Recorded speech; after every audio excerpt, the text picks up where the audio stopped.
अत्र वदामः। तार्किक मत की आलोचना करते हैं, यदि ज्ञान से प्रामाण्य प्रमाण व स्वोत्पत्तो हेतुंतराधीनम किमात्मकम तरिज्ञान स्वरूपम। यदि ज्ञान की प्रामाण्यता या अप्रामाण्यता की उत्पत्ति में आपने कहा परत ही होगा, तो हेतुंतराधीन यदि है फिर ज्ञान का क्या स्वरूप रह गया। और जब पहला ज्ञान होता है वह प्रामाण्यता और अप्रामाण्यता से रहित है, उससे न प्रामाण्यता रहेगी न अप्रामाण्यता रहेगी। बाद में उत्पन्न होगा ना दूसरे साधनों से, अनुमान आदि से। तो तर्किंग स्वरूपम, ज्ञान का फिर क्या स्वरूप होगा। नहीं प्रामाण्य अप्रामाण्य व्यतिरिक्त किंचित अभी स्वरूप मस्त विज्ञान से। और वास्तव विचार करके देखें, ज्ञान का प्रामाण्यता या अप्रामाण्यता छोड़ करके और कुछ विलक्षण स्वरूप उसमें कुछ भी नहीं है। पूर्व पक्षी कहता है संध्यात्मक वस्तु, ननो संध्यात्मक वस्तु न प्रतीति विरोधा। जैसे कोई भी ज्ञान हुआ, आपको पहले अयं घटक ज्ञान हुआ, अयं घटक ज्ञान के पहले आपके थोड़े होगी कि संशय अयं घटो न हुआ। पहले ही होता है क्या। सबसे पहले कोई भी ज्ञान हो पहले संशय पैदा होगा, बाद में आप जो है प्रामाण्यता अप्रामाण्यता को उत्पन्न करेंगे, तो उत्पन्न करने के बाद से प्रामाण्यता अप्रामाण्यता की ज्ञप्ति होगी, तब निश्चय होगा आपको ये प्रमा है। ऐसी प्रक्रिया तो दुनिया में किसी को होता हुआ देखने को नहीं मिलता। न प्रतीति विरोधात। क्यों। और दूसरी समस्या क्या है, संदेह से अप्रामाण्य पक्ष निक्षेपेण अप्रामाण्य से स्वतस्थ प्रसंगाच। और संदेह को आप अप्रमा पक्ष में डाल रखे हो। ऐतार्थान से त्रिविध संशय है ना, विपर्य तर्क भेदात। तो संशय तो आपके यहाँ अप्रमा कोटि में, यथार्थानुभव का कोटि में है, तो अप्रामाण्यता रहेगी। और आपने कहा कोई भी ज्ञान उत्पन्न होता है तो पहले संशय होता है, इसका सबसे पहले उसमें अप्रामाण्यता स्वतः सिद्ध हो गया ना। आपने फिर कैसे बोला, प्रामाण्यता और अप्रामाण्यता दोनों ही परत होता है, इसलिए अप्रामाण्यता को हम सबको स्वतः मानना पड़ जाएगा, यह आपत्ति दिया। ये तो प्रामाण्य से ज्ञान हेतु मात्राधीनत्व। और जो न्यायिकों ने दोष दिया था, ज्ञान को प्रामाण्यता को, ज्ञानगत प्रामाण्यता को यदि ज्ञान के साधन मात्र के अधीन कर दिया जाए तो उन्हीं साधनों से कौन पैदा हो रहा है, शुक्ति रचित भ्रांति ज्ञान भी, उसमें भी प्रामाण्यता आ जाएगी, अप्रमा ज्ञान भी प्रामाणिक हो जाएगा। ये कहा था कि प्रामाण्यता का यदि ज्ञान का साधन मात्र के अधीन मान लिया जाए फिर तो शुक्ति रचित आदि ज्ञान शपे प्रामाण्य प्रसंग, शुक्ति रचित आदि ब्रह्म ज्ञानों में भी पहले क्या होगा, प्रामाण्यता आ जाएगी। यह आपत्तियुक्तम। तब कहते सिद्धांति मीमांसक, वहां पर हम मानते हैं कोई दिक्कत नहीं, हमें इदम रजतम में प्रमा मानने में हमें कोई आपत्ति नहीं है। पहले प्रमा होता ही है तभी तो प्रवृत्ति होगा। यदि शुरू में आपको इदम रजतम पहले ही मालूम हो जाए अप्रामाणिक है तो प्रवृत्ति क्यों होएगा। पहले तो प्रमा ही मान रहे हैं हम। और बल्कि हमारे मत में, मीमांसक के मत में, बाद नेदम रजतम ज्ञान के तरह जब बाधित हो गया और पूर्व जो उत्पन्न इदम रजतम ज्ञान की प्रामाण्यता भंग हो गया, अप्रामाण्यता निश्चय हो गया, उसके बाद भी हम उस इदम रजतम ज्ञान के इदम अंश को लेकर के जितना भी था वो सबको प्रमा ही मानते। क्या क्या था वहां, पुरोवर्तित्व, सत्व, शुक्लत्व, भास्वरत्वाद्यंशेष प्रामाण्यम प्रामाण्यस्य तत्रापि अनुवृत्तेर अस्माकम अनुकूलमेव। तत्रापि वह प्रामाण्यता उस इदम ब्रह्म ज्ञान में भी, तत्र अप्रमा ज्ञान में भी वह जो प्रामाण्यता है इन अंशों में हमें स्वीकार है। किन किन अंश में, पूर्ववर्तित अंश और सत्वंश, शुक्लत्वंश, भास्वरत्व। इसी प्रकार से अन्यत्र के लिए भी कह दिया आदि अंशेष प्रामाण्य से अनुवृत्त है। प्रामाण्य तो बाद में भी रहता है ना, जब इदम रजतम बाधित हो गया निदम रजतम से, और फिर निर्णय क्या हुआ, यम शुक्ति, उस यम शुक्ति में भी इदम अंश में सारी चीजें हैं या नहीं। अतएव कहते सारी चीजें बाद में भी अनुवृत्त होते रहते हैं। बाद कितने का हुआ, केवल रजतांश का बाद हुआ है, सर्पांश का बाद होता है ना, सर्वांश बाद तो होता नहीं है। जितने अंश बाद हुआ उतने अंश में अप्रामाण्यता, बाकी अंश तो बाद में भी अनुवृत्त होने के नाते उसे प्रामाण्यता तो सभी को स्वीकार करना चाहिए। यत पुनरुदयन, और अब आता है उदयनाचार्य जो अनुमान दिए हैं उसका खंडन करेंगे। प्रामाण्य से प्रायतत्व अनुमानम प्रयुक्तम। उदयनाचार्य जी न्याय के जो बहुत बड़े टीकाकार है, प्रसिद्ध किरणावली नाम ग्रंथ का रचयिता, तो उन्होंने जो है प्रामाण्यता को प्रायत है परत सिद्धि करने के लिए अनुमान किया। उस अनुमान पर विचार करते प्रमा ज्ञान हेतु हेतु दीना, ज्ञान हेतु से भिन्न हेतुओं के अधीन होती है। अर्थात ज्ञान हेतु स्वयं प्रामाण्यता उत्पन्न नहीं करते हैं, ज्ञान के साधनों से ज्ञान में प्रामाण्यता उत्पन्न नहीं होती, उससे भिन्न साधनों से ही ज्ञान में प्रामाण्यता उत्पन्न होती है, ऐसा वो मानते हैं। हेतु क्या दिया उन्होंने? कार्यत्व सती तद विशेषत्वा, कार्य होता हुआ तदगत विशेष होने के अप्रमावत, ये दृष्टांत दिया। अप्रमा के समान यह अनुमान तदपि असत, इनका अनुमान बिल्कुल ठीक है। दूसरा अनुमान हम करेंगे सब प्रतिपक्ष का विरुद्ध में। देखिए कैसे? प्रमा गुणदोष अभावयोर अन्यत्राधीना न भवती। प्रमा जो है कारणगत गुण या कारणगत दोष के अधीन नहीं है, मैंने दोषाभाव, गुण के अधीन भी नहीं, दोषाभाव के भी अधीन नहीं है। गुण दोषाभावयोर अन्यत्राधीना न भवती। क्यों? ज्ञानत्वाद अप्रमवत इत्यनेन अनुमानेन बाधित विषयत्वाद। इस अनुमान के द्वारा आपका साध्य बाधित हो गया। कोई कह सकता है भाई जैसे कैसे मान लो हमारा अनुमान प्रबल है कि आपके अनुमान प्रबल है, निर्णय कैसे हो गया? कहते कि देखिए विशिष्टार्थ विशिष्ट विशिष्ट विषय ज्ञानम प्रति विशेषण ज्ञानम कारणम भवति। विशिष्ट विषय ज्ञानों में नियम होता है विशेषण ज्ञान पहले जरूरी है, अतएव विशेषण ज्ञान पूर्वक तदनंतर उत्पन्न विशिष्ट ज्ञान में ज्यादा समय लगता है। उपस्थिति कृत गौरव है, और विशेषण रहित शुद्ध केवल विषय हो तो जटिल ज्ञान हो जाएगा। विशिष्ट के लिए विशेषणाधीन हो जाते हो तो पहले विशेषण ज्ञान करना पड़ता है, फिर वो विशेषण उसे विद्यमान है इतने और तक है, सब कुछ होने कारण से वो विशिष्ट का बोध कराएगा, इसमें वो समय लगता है। और हमने जो हेतु दिया है ज्ञानत्वाद, और आपने विशेषण जोड़ दी ना, कार्यत्व सति तद विशेषत्वाद कह दिया। तद माने ज्ञान, कार्यत्व सति ज्ञान विशेषत्वाद। कार्यत्व होता हुआ ये जो प्रमा है ज्ञान विशेष है, क्योंकि प्रमा भी अनेक प्रकार के हैं, है ना, ज्ञान भी अनेक है ना। ज्ञान में प्रमा भी है, अप्रमा भी, स्मृति भी ज्ञान है। ज्ञान 3 प्रकार का मानते नहीं है एक लोग, जैसे 2 अनुभव और स्मृति। फिर अनुभव 2 हो गया ना, प्रमा अप्रमा, तो 3 हो गया। इसलिए प्रमा अप्रमा और स्मृति में तीनों में ज्ञान तो रहेगा, इसलिए क्या ज्ञान विशेषात कह दिया था। तो कार्यत्व सत्य ज्ञान विशेषात, ये जो है तुम्हें क्या है विशेषण विशेष होकर के विशिष्ट हो गया ना, ये उपस्थिति कृत गौरव वाला हो गया। और हमारा है तो केवल ज्ञानत्व हेतु है, उपस्थिति कृत लाघव इसमें। अतः हमारे अनुमान ज्यादा प्रबल है आपके अनुमान की अपेक्षा से। सविशेषण हेतुजात, सविशेषण हेतु से जन्य प्राचीन अनुमानात मन आपके उदयनाचार्य के अनुमान की अपेक्षा से अविशेषण हेतु जस्य अस्य, विशेषण रहित हेतु से जन्य इस हमारे अनुमान का जो अनुमान से शीघ्र प्रवृत्ति उपपत्ति है। शीघ्र प्रवृत्ति मैंने उपस्थितिकृत लाघव, क्योंकि जितना जिस वस्तु की उपस्थिति में जितना समय ज्यादा लगता है उसे उपस्थितिकृत गौरव है, और जो उपस्थिति में कम से कम समय लगे उपस्थितिकृत लाघव है। हमारे यहाँ जो अनुमान किया हमने वो उपस्थितिकृत लाघव से भूषित है, और आपके यहाँ उपस्थितिकृत गौरव से दूषित है। अतः आपके अनुमान दुर्बल हो गया और हमारे मीमांसा का अनुमान प्रबल सिद्ध हो गया। शीघ्र प्रवृत्ति उपत्ति है युक्तंच प्राचीन अनुमान से बाहित विषयत्वम सिद्धम उत्पत्तौ स्वतस्त्वम।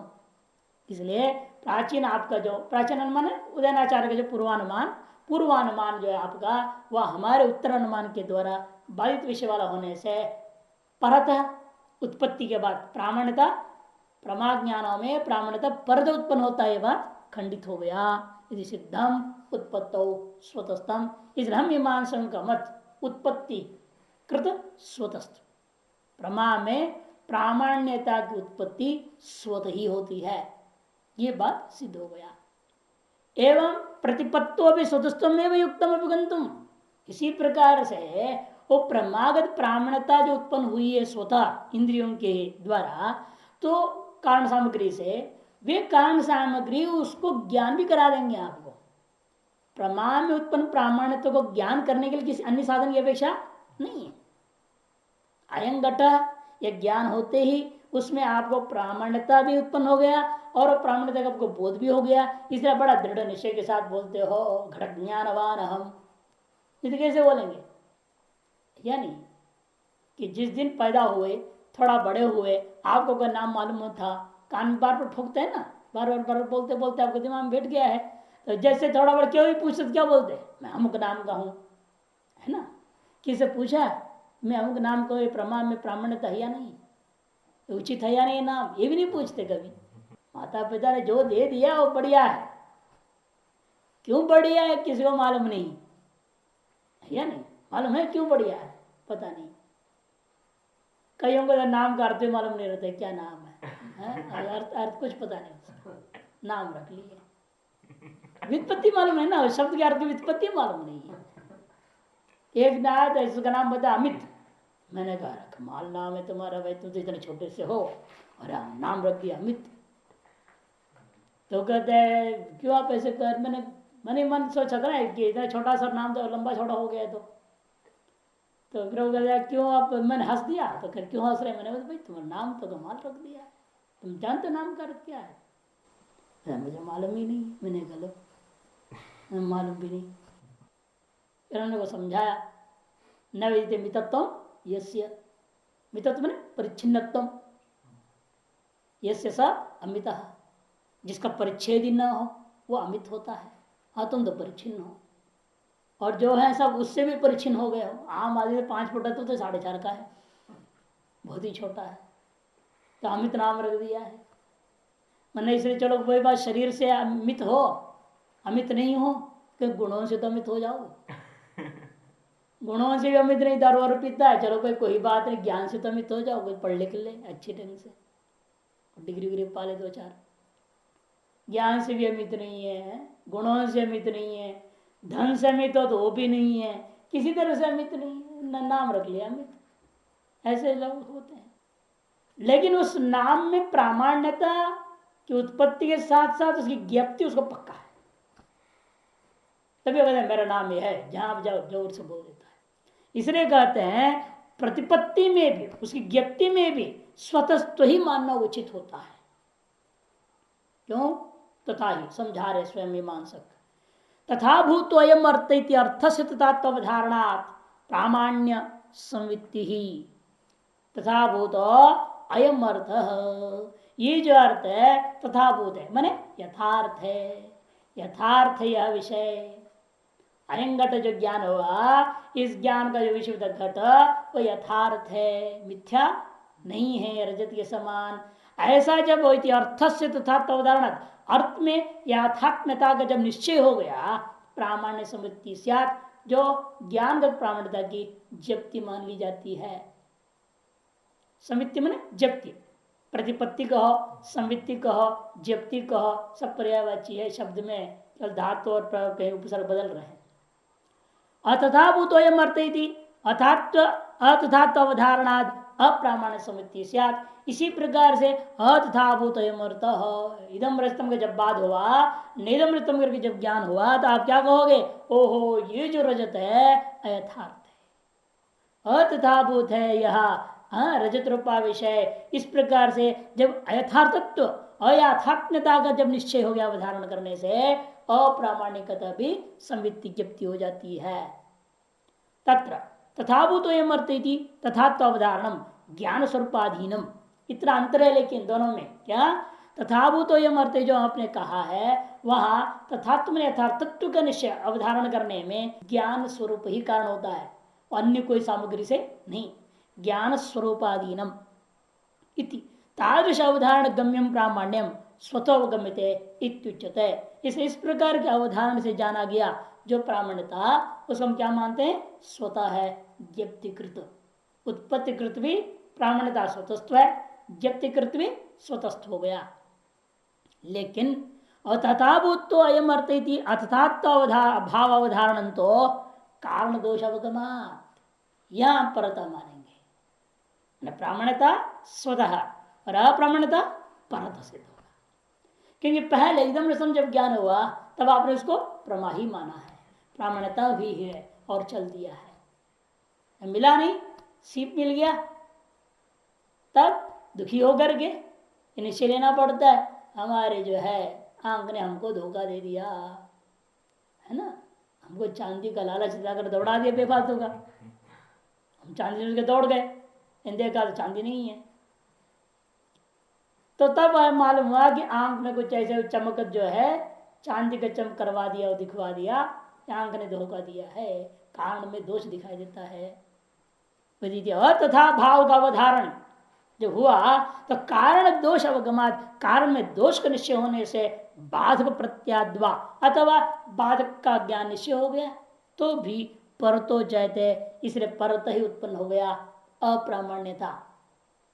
अप्रामाण्यता दो तरीके से उत्पन्न होगी, या तो कारण दोष का निश्चय हो गया, कारण के दोष का निश्चय हो गया, पर मालूम हो गया पीलिया रोग हो रहा, कैसे सब पीले दिख रहे हैं हमको, दारू पी रहे कैसे सब लाल दिख रहे हैं, जैसा है नशा वैसे हो जाता है, कोई बीमारी से, कोई नशा से, कोई कुछ से। तो इसलिए कहते कि देखो वो जो कारण के दोष का निश्चय हो जाए, चाहे बाद हो जाए, निगम रस्तम। तो बात दो तरीके से, दो में एक साधन के आधार पर क्या हो गया, अप्रामाण्यता का उत्पत्ति मानी जाएगी, और तारस अवधारण गम्यम अप्रामाण्यम परत अवगम्यते, और इस प्रकार की अवधारणा से जो अप्रामाण्यता का आपको ज्ञान हुआ वह भी इसलिए परत ही ज्ञान हुआ। इसलिए प्रामाण्यता उत्पत्ति और जप्ति दोनों स्वतः, अप्रामाण्यता उत्पत्ति और जप्ति दोनों परत साबित हो गया। तस्मात् अतथाभूत इत्येव ज्ञान स्वरूपम अवगमयति, इसलिए बाद उत्तर निश्चय के निश्चय उत्तर काल में क्या हो गया, अतथाभूत तो ये जो रजत है अयथार्थ विषय है, ऐसा आप निश्चय कर लीजिए। ज्ञान स्वरूपम, यही ज्ञान का स्वरूप वहां निश्चय होता है। अर्थ तथात्व निश्चय निश्चय ब्रह्म रूपत्वात्, अर्थ में जो तथात्व का जो निश्चय था पहले वो क्या था, वो ब्रह्म रूप निर्णय हुआ। इसीलिए इदम रजतम में जो रजतांश रूपा जो विषय था उसमें यथार्थ का निश्चय हुआ, वो जो पहले उसमें यथार्थत्व निश्चय था वो भ्रम है, ये साबित हुआ। प्रामाण्य निश्चयोपि तत्र भ्रम एव, इसलिए इदम रजतम में जो पहले प्रामाण्य निश्चय था वह भी भ्रांति।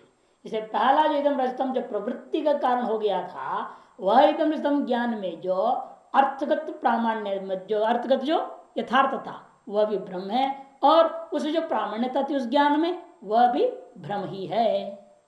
भ्रमत्व तो तस्य बाधक प्रत्यवशयमेव, और भ्रमत्व जो है निवृत्त कब होता है, जब उसका बाधक प्रत्यय के साथ साथ वह नष्ट हो जाता है। निदम रजतम जब बाधक ज्ञान उत्पन्न हो जाता है तो इदम रजतम में जो विषयांश में जो यथार्थ था और ज्ञानांश में जो प्रामाण्य था, दोनों के दोनों भंग हो जाते हैं, है कि नहीं। रजतांश को विषय को आपने यथार्थ माना था, सत्य रजत मान लिया था, इसलिए प्रवृत्ति की थी आपने, और क्यों ऐसी सत्यता मानने का नतीजा क्या निकला था, उस ज्ञान में आप प्रामाण्यता भी स्वीकार कर लिए थे और प्रमा मान लिए थे, तभी प्रवृत्ति हुई। विषयगत सत्यता ज्ञानगत प्रामाण्यता प्रवृत्ति का कारण है। और जब बाधित ज्ञान पुनः निदम रजतम, तब ये दोनों ही भ्रांतियां नष्ट हो जाते हैं। विषय में यथार्थत्व हट जाता है, यथार्थत्व आ जाता है, ज्ञान में प्रामाण्यता हट करके अप्रामाण्यता आ जाती है, ये निश्चय है। न चेतार्श ब्रह्म दर्शनाद अर्थ तथा अवधारणेन प्रामाण्य अवगमो दुष्कर इति न वाच्यम। पूर्व पक्षी शंका करता है, एतार्श ब्रह्म दर्शनात्, यदि अर्थ तथात्व निश्चय भी भ्रमात्मक हो जाता है तो हर एक ज्ञान में संशय हो सकती है, फिर समस्या खड़ा हो जाएगा। क्योंकि आपने इदम रजतम दृष्टांत में बोला, उस विषय में तथात्व का जो निश्चय था वो भ्रम है, तो हम फिर अयम घट में भी घटांश में तथात्व का जो निश्चय हो क्या हो, वो भी भ्रम है, ऐसे कह सकते हैं। एतार्श ब्रह्म दर्शनात् अर्थ तथात्व अवधारणेन, इस प्रकार से भ्रम के दृष्टांतों को देखते हुए आप यदि पहले उस रजतम आदि ज्ञानों में अर्थ में तथात्व का निश्चय करने लगोगे, प्रामाण्यता यथार्थता याथात्म्यता को स्वीकार करोगे तो प्रामाण्य अवगमो दुष्कर, और से प्रामाण्य का जो अवगम वो दुष्कर हो जाएगा। इति न च वाच्यम, ऐसा नहीं है कि लोक में ऐसा भी होता है। अर्थगत यथार्थता से प्रामाण्य ज्ञान पैदा हो गया, भले बाद में अर्थवाद भी हो जाए फिर विज्ञान में प्रमाण तो रह गया। ऐसे दृष्टांत बड़ा सुंदर दे रहे। देखिए, आपने वाष्प को देखा, इन वाष्प में धूम की भ्रांति हुई, वाष्प में धूम की भ्रांति हुई, और भ्रांति हुई और वहां वन्य मान ज्ञान निश्चय कर लिया आपने और चले गए। क्या वन्य नहीं मिलेगा? जरूर मिलेगा, क्योंकि जहां वाष्प निकल रहा है वहां कुछ उबल रहा है, उबलने का पीछे आग्नि कारण है ही। तो भले वहां जाने के बाद आपको पता लो हो यहाँ तो धुआं तो है ही नहीं, ये तो भाई बड़ा बड़ा हीटरोन से चल रहा है, बॉयलर है, ये धुआं तो है नहीं। तो हमें जो दिखाई दिया तो फिर क्या था? वो वाष्प था। तो इसलिए विषयांश में बाधित तो हो गया, लेकिन उससे जन ज्ञानांश में अप्रमा हो गया क्या? वो नहीं, प्रामाण्यता रह गया, उसको वन्य मिल गया वहां पे। कई बार ट्रेन है, रेलवे स्टेशन में खड़ा रहता है, फुर करके वाष्प छोड़ते हैं, उसको देखा हो पहले जमाने के बुक बुक जो ट्रेन होता था ना इंजन वाली, वो पानी छोड़ते थे स्टेशन में। लोग बहुत ज्यादा ठंडी के दिनों गर्म गर्म पानी बाल्टी बाल्टी ले जाते थे, नहाने धोने काम आ जाता था वो। और उससे बहुत वाष्प निकलता है जब वो छोड़ते हैं, जब सीटी पर जाते तभी वाष्प निकलता है। अब उस वाष्प को देख करके धूम समझ करके वहां जाएगा, तब तक तो ट्रेन चला गया तो भी आग मिल जाएगा, क्योंकि वह झाड़ते भी हैं आग को, तो नीचे रहता है। वाष्प की भ्रांति से आदमी गया, वहां धुआं भी नहीं मिला, लेकिन आग तो जरूर मिल जाएगा। इस प्रकार के दृष्टांत हैं संसार में। इसलिए विषय में भ्रांति होने के बावजूद भी उसे ज्ञान में भ्रांति होना कोई जरूरी सदा नहीं है। इदम रास्ता में तो ऐसा हो गया है ना, विषय भी भ्रांति ज्ञान भी भ्रांति थी, लेकिन यहां ऐसा नहीं है। इसलिए का दृष्टांत देखो, वाष्पे धूम भ्रम दर्शने अपनी धूमाद अग्नि न मानस सुकृत्व, दुष्कर नहीं है, इसलिए प्रमा ज्ञान सुकर है। कि वाष्प में आपने धूम के भ्रम करके अनुमान कर लिया था, पर तो वन्यमान अनुमान कर लिया। अनुमान कर लेने के बाद में वहां गए तो वह प्रमा ज्ञान स्थापित हुआ। यद्यपि जो लिंग था या धूम, वो धूम में भ्रम था। इसे धूम विषय के ज्ञान में जो विषयभूता धूम है वह अयथार्थ होने के बावजूद भी उसने क्या कर दिया था? उसने जो ज्ञान पैदा किया था वह ज्ञान यथार्थ स्थापित है। इसलिए दोनों बात हमको ध्यान रखना पड़ता अलग अलग से। कभी कभी ज्ञान यथार्थ होता है और विषय यथार्थ होता है। आपने सोचा नायम सर्प, यह ज्ञान अयथार्थ है, वहां गया तो सर्प मिल गया, वो सर्प ही था, तब विषय यथार्थ है। अब विषय यथार्थ हो गया ना, यथार्थ हो गया। इसीलिए दोनों तरीके से आप संभावनाएं हैं संसार में। इसे दृढ़ निश्चय नहीं कर सकते हैं कि ब्रह्म ज्ञान में सदा विषय भी भ्रांति रहेगा, ज्ञान भी भ्रांति रहेगा, ये कोई जरूरी नहीं है। इसलिए न तथा भूत अयम अर्थ अर्थ तथा अवधारणम अर्थ क्रिया ज्ञान आदि लक्षण पर अपेक्षमिति न च वाच्यम। और जो दूसरे ने कहा था अर्थ क्रिया कार्य को लेकर निश्चय होगा, संवादी प्रवृत्ति है तो यथार्थ है, विसंवादी प्रवृत्ति है तो यथार्थ है, ऐसा आप अनुमान कैसे जान लेंगे? कहते भी जरूरत नहीं है। प्रामाण्यता के लिए जरूरत नहीं, अप्रामाण्यता के लिए भले जोड़ो आप, विफल प्रवृत्ति जनकत्वात् अप्रामाण्यम ये कहा जा सकता है। लेकिन यह प्रामाण्यता की स्वतस्थ मानने वालों के लिए हमारा मत में प्रामाण्यता का निश्चय करने के लिए अर्थ क्रिया कार्य भी कोई जरूरी नहीं होता। उसके लिए क्या उनकी बात खंडन कर रहे हैं। तथाभूतो अयम अर्था इति, तथाभूतो अयम अर्था, यह जो विषय है यथार्थ है।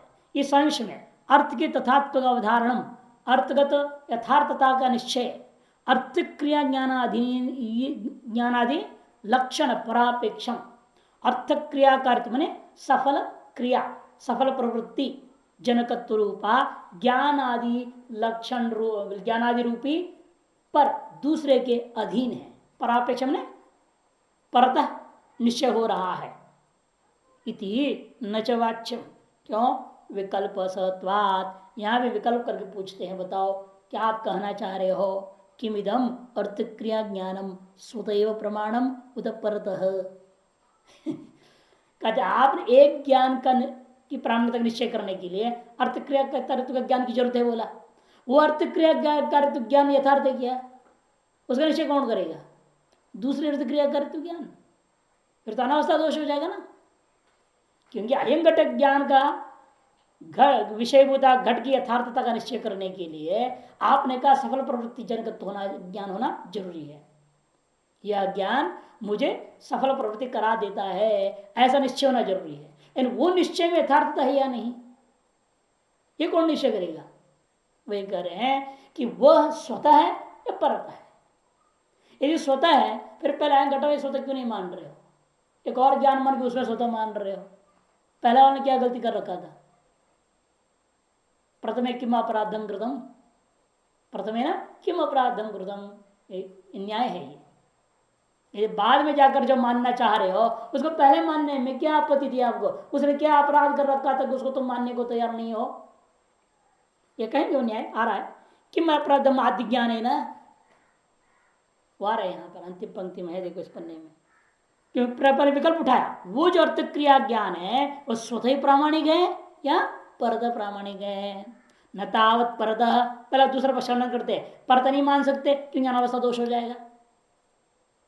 एक अयं घटक ज्ञान का विषयभूता घट को यथार्थ साबित करने के लिए एक दूसरे ज्ञान की अपने अपेक्षा करी, कौन सी? अर्थ क्रिया कर सफल प्रवृत्ति क्या ज्ञान, और वो सफल प्रवृत्ति ज्ञान के लिए तस्यापि अर्थ क्रियाद्यंतरापेक्षत्वेन दूसरे अर्थ क्रिया ज्ञान की अपेक्षा करेगा। वो तीसरी, वो चौथी, पांचवी अनवस्था हो जाएगी।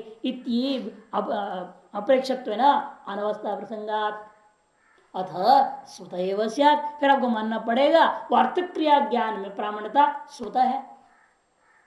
यदि वहां जाके स्वतः मानना है, अयं घट में क्यों नहीं स्वतः मान रहे हो भाई? यही तो न्यायिकों को बार बार व्यवसाय अनुव्यवसाय दो मानते हैं, क्या जरूरत है?